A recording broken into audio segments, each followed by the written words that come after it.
namu salala lilana min kasa kaurole taibatin salala lilana min kasa kaurole taibatin salala لزورات غير الخلق فيها لغربة سللا يهد لنا الأوزار من غير غيبة سللا نمرق فيها الخد بالسعد والغنم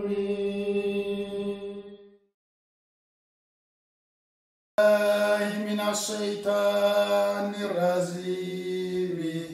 بسم الله الرحمن الرحيم وصلى الله على سيدنا محمد وعلى آل سيدنا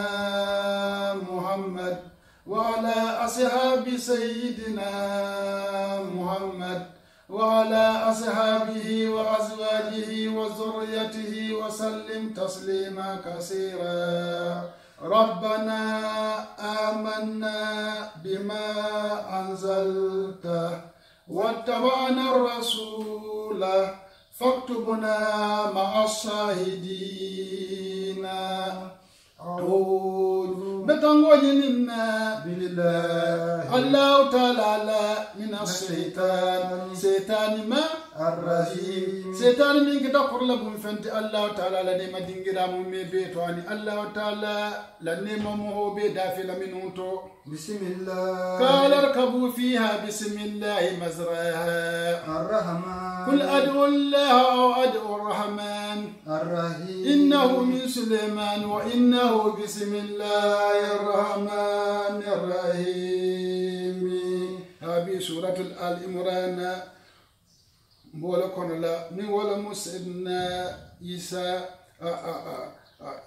على الحالوتي دو انا لا مهول تيما الله تعالى دالي ngoy masakiluni falamma akotuma minna ahassa isa bidi isa sobita isa watugun falamma tuma minna ahassa isa bidi isa halondirke minhum ala mawlu fe al kufra kafiri ala nim bawla nim fisd walle ya la qala jele isa ko man ansari dun sakande malati illa allah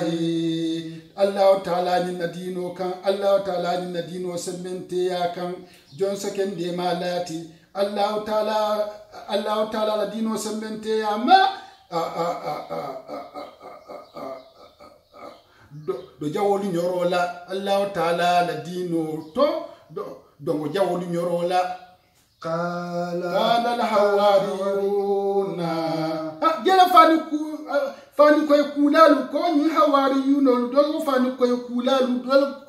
dol ko fani koy passé lalu dol ko asfiya uhu dol ko wala mu jonsanu luti dol ko al asfiya u jonsanu lamu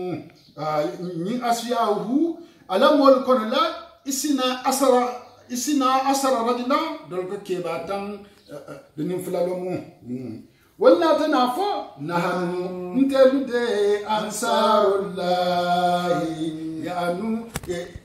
yani ntelmide malaleti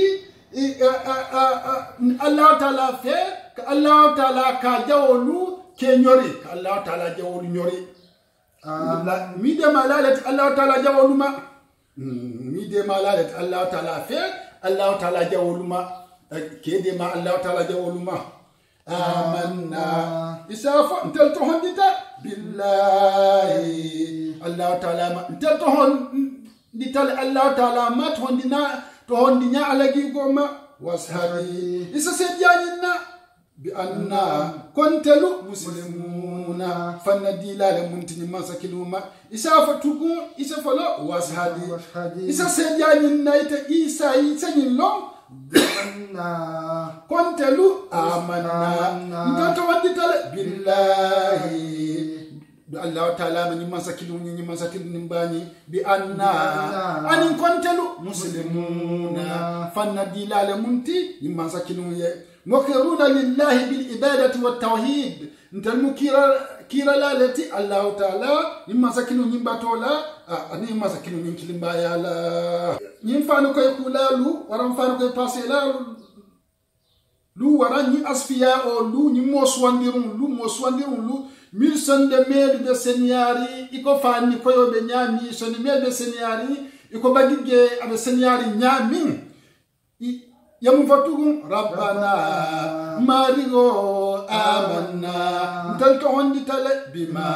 foma anjalta yami jigindi ni isa ma yani injila ni wal injila kitaboti wattaba'na rasula mulatela kila isa fele mulatela kila isa no male ala dino nyinto anara tauhido to anara tauhido ko minti anara ta dino minti fakatubuna marin talsafe ma asaidina sawa molu al-awwalina alladhina sahibu qablana sawa mo fololu mo kende fololu min sejara tawhido la ntanyato yen safe nko molu fe yen safe wala jumalo kono la alhamdulillah isafu tugum faktubna mari santal safe ma asahidina sediala mo folol fe mil sediata et Allah taala ila kidimba yala milma do fulaka fuita Allah taala mo mumeke isafa ko deke faktubna mari santal safe isafa na da faktubna ni isafo asafero taba isafa na faktubuna mari isen talike ma asahidina kila ba man to doluti do Muhammad ba man to doluti asabeta imman zakilun dabe dalillah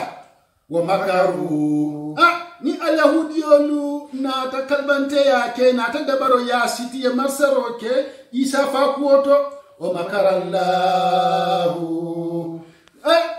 الله تعالى أفنى على جن دروك أراد الله قتل صاحبهم دوتتا يانوس الله تعالى فنى على جن دروك فويس كافنيو فانيامين ني والمتات يانوستي ني والمتات يانوستي mi lota do inyato ke kandandi do annabilay isama alhamdulillah iswaru do moti wallahu Allah ta'ala ghayrul makirina do telmu kutabe nani ma be ma monti Allah ta'ala atelmu kutabe nani ma be to sembenteti anin kutabe nani ma be ma monti ويخال أفضل الصالحين إكاف إساف الله تعالى قتلوا بار لا يما بيف سمنتي إذا إجي تموسمو يا محمد قال الله تعالى دالي يا عيسى إذا عيسى إني أنت الله تعالى متوفيك إكافلال منتي katasa samto mumoti mutawafika ni isato timmalala muntiba amange sato timmo amange sato timmo fontide isa fokotake mutawafika ibondilala munti ila mol konala warafiuka ukotala munti ileya nado ma fola samsanto wa mutahiruka kuloko isanyandila le munti bar fasalla ko ikisindila le munti ikisindila le munti nyimolu ila marsal ko mebela ani ila yimo fisagantelu ila masiba ko mebema ba iba fale nin kan ikisin lala munti min allazina muhuluma kafaru ngobil kafiriyata mate Allah ta'ala hako ya nakari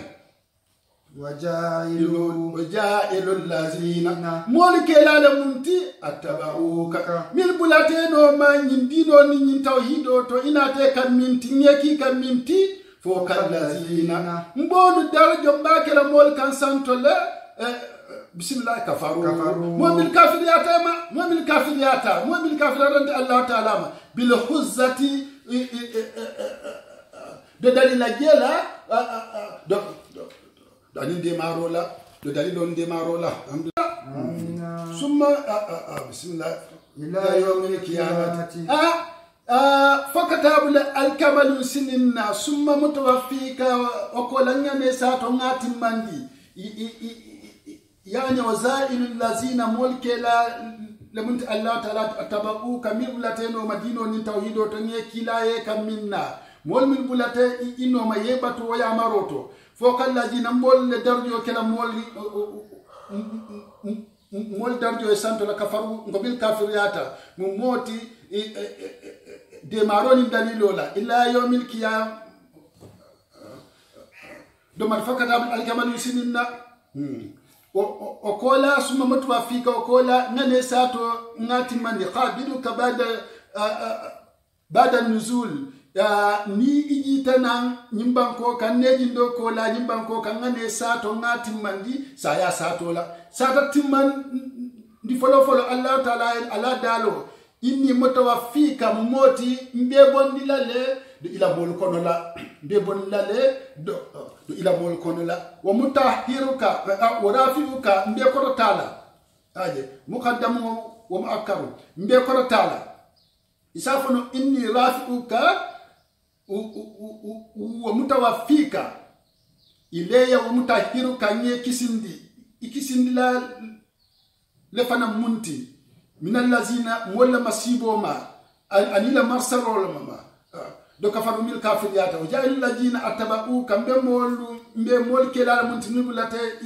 ite isa noma nyin kando to fokal ladina ke kew i mol dardo e santo la kafaru kamil kafiriyata ila yawmil qiyam ma fokata al kaman sinna summa marji'ukum wa kola nyimbe keru kola itadila mondo ndafon be sayidingira ileya abekalante Allah ta'ala ne lakiro ni nanole kanti alhamdulillah ba'da al-maut sayakola fakum ngana kiti bainakum dafa'ul tema fima fento kuntum ikata taktalifuna ibenyon sosola fi famito ni wamu dino kunyati ani tawhido kunya ani tonyato fa amma lajina Allah ta'ala dal muhon minu kafaru min kafirat Allah ta'ala sawatukum fa amma lajina amma muhon minu kafaru min kafirat kila ngabil kafiriyata takila muhon ma فأما الذين مؤمنوا كفروا من كافرات محمد باما فأما الذين مؤمنوا كفروا من كافرات عيسى ما فأعذبهم مسنا ومولو يهنكتي عذابا يهنكتر فصلنا سديدا يهنكتر بقول ياري في الدنيا من الدنيا ينفلت بالسيف والزياتي كي كانوا كنتوا فولا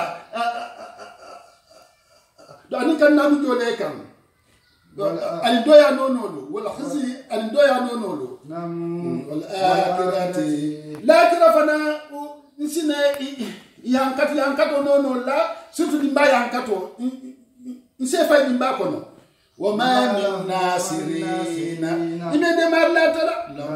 nimbol yemise ikumandia Allah ta'ala لا ينكتما يعني ما من مانعين من عذاب الله في الدنيا والآخرة إتاكم أن يالان دما لا ترى نمول ليمين سيكم أن ياكي دما كالله تعالى كالله ينكتو كاجري ما دنيا الآخرة الحمد لله ما بسومي الله وأما الذين الله تعالى المول بالفناء آمنوا من تهن الله تعالى ما وأما الذين أما مؤمن فنا آمنوا من تهن لتنت الله تعالى نجي دي كتاب ما أما الذين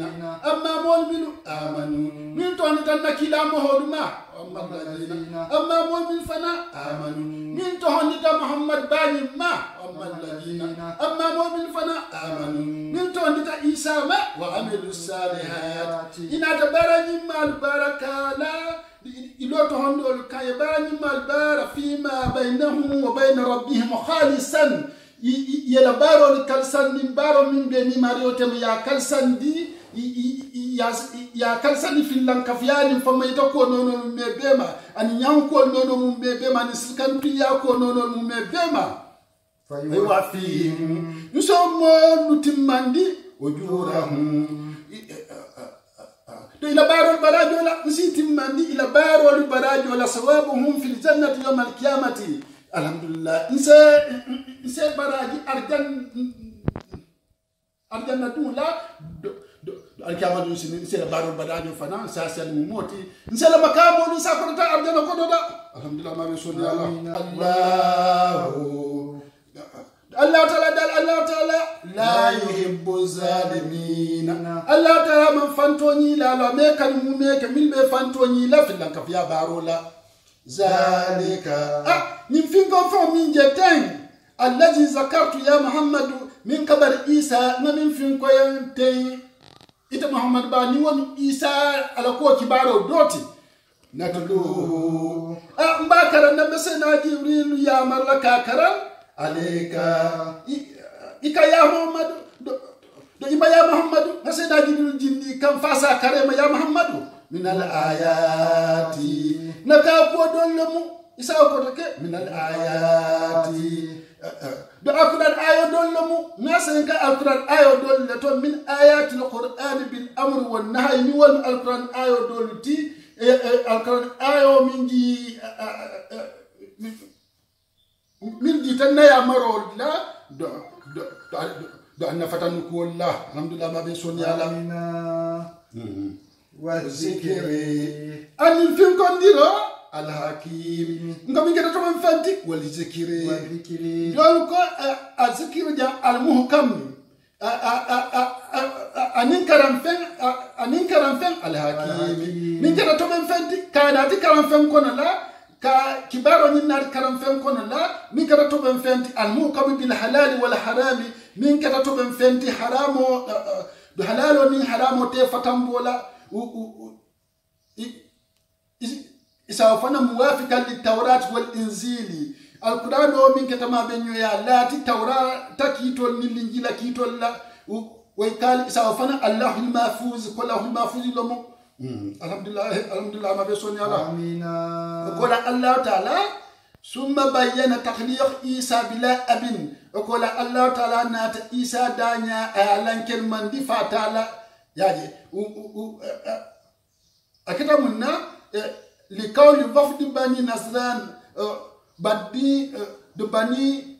دنجران والجمال كما كملا إتنا بحزة من القرآن على قولك إن عيسى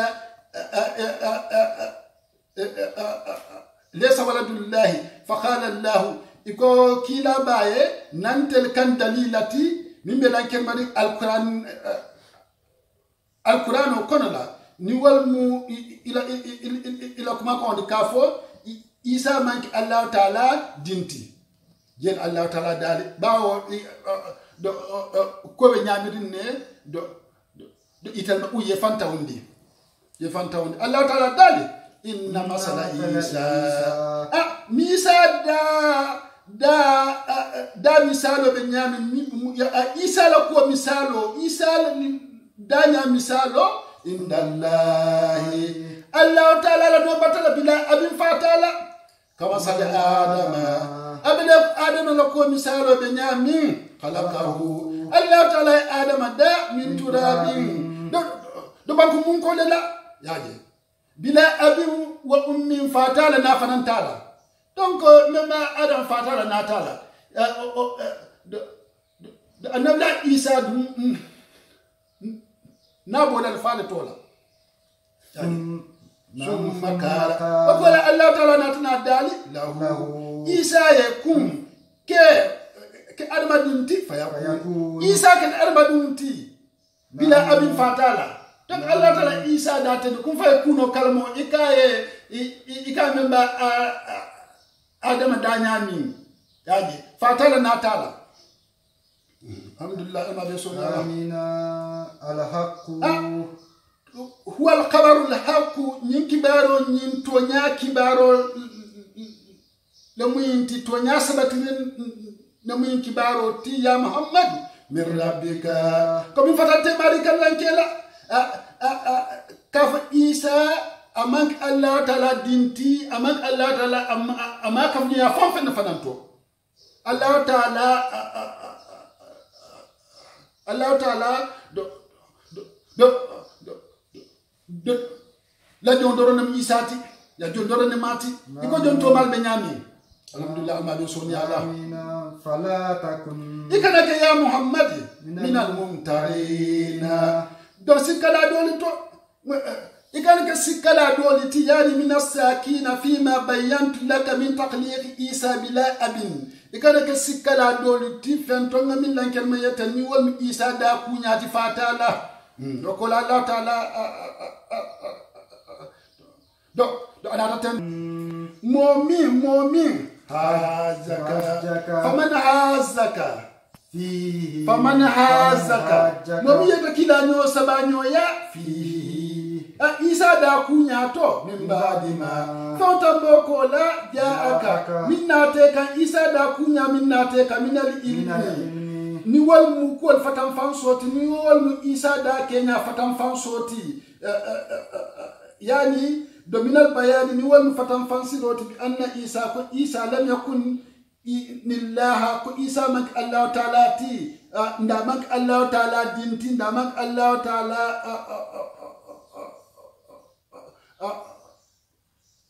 ani Allah taala man de fuilala fo Allah taala do ala jon doron faqul aman ka kafnyoti faqul abanke ya Muhammad babanke ya taalaw ni albe yena atadul benyo sabandi kanteng atad nasara li jamalu albe yena nad'u abna'ana nad'u kili min diwlu wa abna'akum ntalyadun kili wa abna'akum do adal fanalina alyadul kili alna diwlu wa nisa'ana namsul habba wa nisa'akum alfanal kono musul habba alfanal musul habba wa anfusana mfawli yafunti wa anfusakum alfan fana habba alfan fana yafunti summa nabtahi mbena ndala kasi ndala kasi duwa la fanad Allah ta'ala nema jamfo modua fa Allah ta'ala nema jamfo fa seke modua alal khazibina fanya fola luma mido fanya ta'ala kadu Allah ta'ala hakoto Isa la kuoto donc dankaro do dulale je tonya kan inna haja ngamin fi ko yete ya Muhammad min kabar Musa min khabar Isa ni wa Isa la ko kibaroti danya kibaroti wa wafdu bani Nasran anin bani Nasran no lu jamala ko kibaro ni wal nasara luti milbe itakilaba yede kilaba yenyo sabanyo ya Isa da kunyate ko Isa ha dol ba fokan iko alalamu ila jama dol ba fokan iko Allah taala do diwlamu dol ba fokan iko ala fulan jawlamu hasanillahi la huwa ngam fin ko yetani min jeten al khasasu yinam kibaroti al haqu min kada kibar to nyanteti al khabaru al haqu yinam kibar to nyanteti bi anna Isa ko man Allah taala ti amak Allah taala dinti an Allah taala man yoso to fuilala fa ala la jondoro wa ma min ilahi mari kininta kerin min bato saka istahaqqa fenti min saka to nyante ya fenti illa Allah fa Allah taala doro بلا ولد ولا شريك دين تعالى نكف نفن تعالى وإن الله يسير لك الله تعالى الله تعالى فنفن العزيز أتم نندلاتي da alaman sayato bin nikmat mone boro la di man ka mone ka abomoto ka ya hankati la yumin bihi mi yabanto hondilama al hakim adal fana mukuto ben nati ala al haluna baro mu mebeto alhamdulillah almabe sunna do minna nabiri allah taala kilaba ay amat fa kilaba sai kili kana nyonda kanyo ya kan ila musol yebo idiun yebo ifon jato yebo ka nimfoko ko almi allah taala ala nema jamfo habula molma milta to nyakam yaje alma allah taala no ala nema jamfo ay akefanya fo laluma yele yeban funtila ya longo ka foko ko itabe fanyale kan ya lon ko kila muhammad ba ka be to nya sabatirin ne kan ya je yebang yeno ka ko kila nabiyun sadiqum mursalun ko annabiyo matonyante lam kila bati allah taala ya kila ya je ko kila ba yima kuto ka be safirin ne ila injilol kono la ya je an tawrata kono ya allah taala dal kila ba ya fa in tawallahu ni ye ko di nyonda nyo ya makila ba fe fa inna allah isi lon kala taala alimu lonna le mati bil mufsidina de tinyar la lula yaje ngo kulo be abe nasara luma ni wala mu do najira nasara luti barkulo nyimbe mobe le loburin milbe barakan wala baranya sifala alhamdulillah ba be sonala kola allah taala na tane kili tauhido kan summa da'ahum subhanahu wa ta'ala do ila tauhidi allah taala na te kili tauhido kan kul abanke ya muhammad babanke ya ahlal kitabi alkan kitab dun kelu wa ta'alu alna ila kalimatin kalmakan ni wala la ilaha illa allah kalmoti sawan kalmu betidni bainana ntel tema wa bainakum da na dal fana tema ya je mumodi la ilaha illa allah bad manza to nyanya fa allah taala manza kilin da ke fa allah taala dablan da ke fa allah taala ya je Allah na'budu bismillah Allah na'budu kon kana fon fenne kana batu illa Allah fa Allah taala duro sabatu Allah na'budu kon kana fon fenne kilimbaya illa Allah fa Allah taala duro wala nusrika shay'an kana fon fenne ke fulanjanti bi Allah taala ma minal maklukin da fon to ka da fen do ta ka nyimman sakinu nyim fulan jawti mo be dabula ko mo be dabula wala yattakhidha ba'duna ndo kana do muta ba'dan wala yattakhidha ba'duna ndo kana mutarke ba'dan dola arbaba ka ke mariti yaje ka ke mariti la yati ahadun minna ahadan ngobina ru'asai fi masatillahi ndo kana do batu kuntio to ka ke batu kuto ku Allah taala soso be minto ya hani ulwol lam niya kuma fay ko mi yalo Allah taala soso bije ani ko mi yalo ko ani kilaba na sarro manta min kando manta do ikarmo batoto de alhamdulillah ba bi sonyala min dunillah Allah taala tuje ndo kana dom tamariti ka Allah taala tuje fa in tawallaw Allah taala daniye ko ni ya Muhammad ye ko ni tauhido la faqulu ina saibo ala foye ashhadu wadalti lo alsejani na aliyin lo Allah dan kenya lon diro la bi anna kontalu muslimuna damma التي نما سكنوا لا يعني مخيرون لو تنكير الله التي الله تعالى بالعبادة والتوحيد فأنا كلمة يلا ثم ذكر خصوماتهم وقال الله تعالى ناتنا إلى نيو سبانيو يا فينكم مع النبي موفي صلى الله تعالى عليه وسلم إلى كما قام كان إنا مسلمون إكو مسلمون إكتب مسلمون التي على دين إبراهيم إكتب إبراهيم نما إكتب إبولا دينه لكم الحمد لله أنا بيسوني على آمين. دائما مساكين بدالله يا أهل الكتاب الله تعالى دال أهل الكتاب يمكن لما موسى بلا تهادونا نالبن يون سبانيو يالا في إبراهيم ما لدينه وما أنزلت التوراة لما التوراة جندي إلا من بعده فإبراهيم ما نتمبو كولا وما أنزلت الإنجيل والإنجيل إما الإنجيل فلا كتاب جندي إلا من بعده فإبراهيم ما كولا إبراهيم ما نتمبو كولا نادي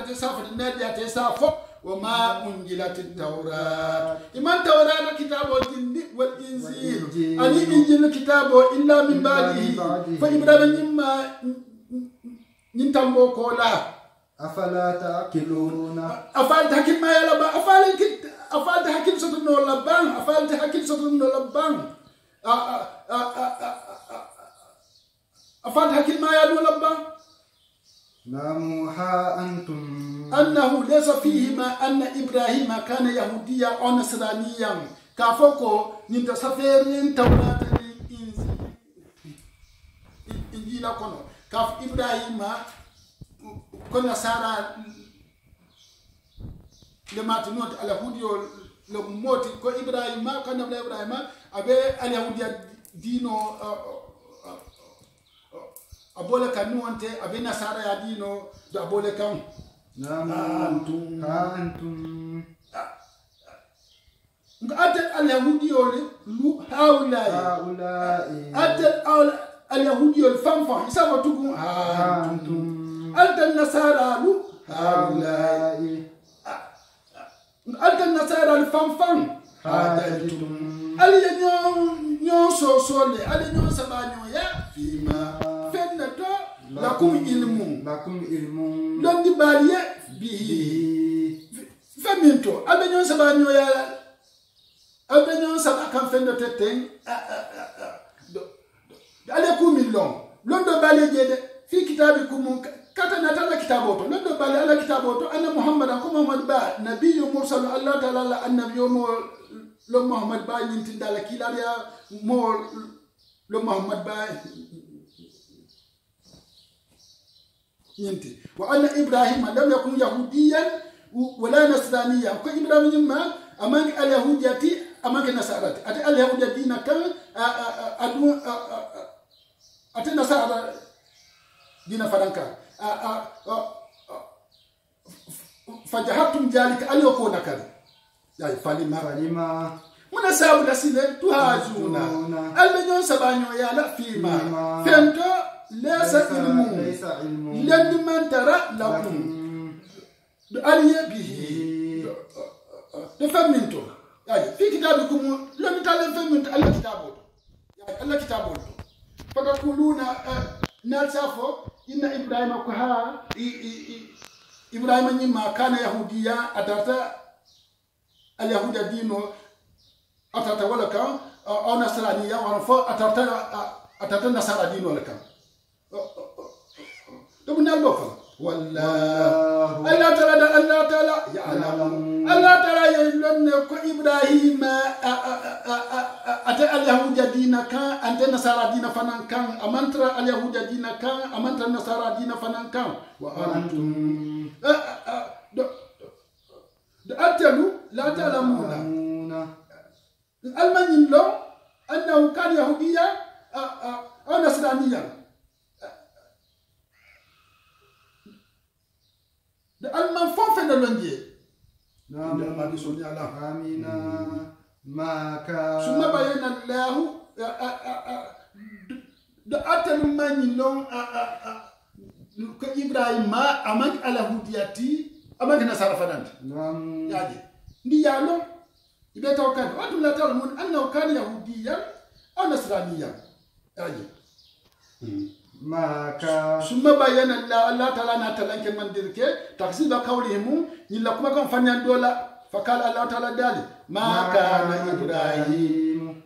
nyimma manke yahudiyan amantara al yahudiya dina kan wala nasraniyan anta nasara dina fanan kan walakin bardun kana Ibrahim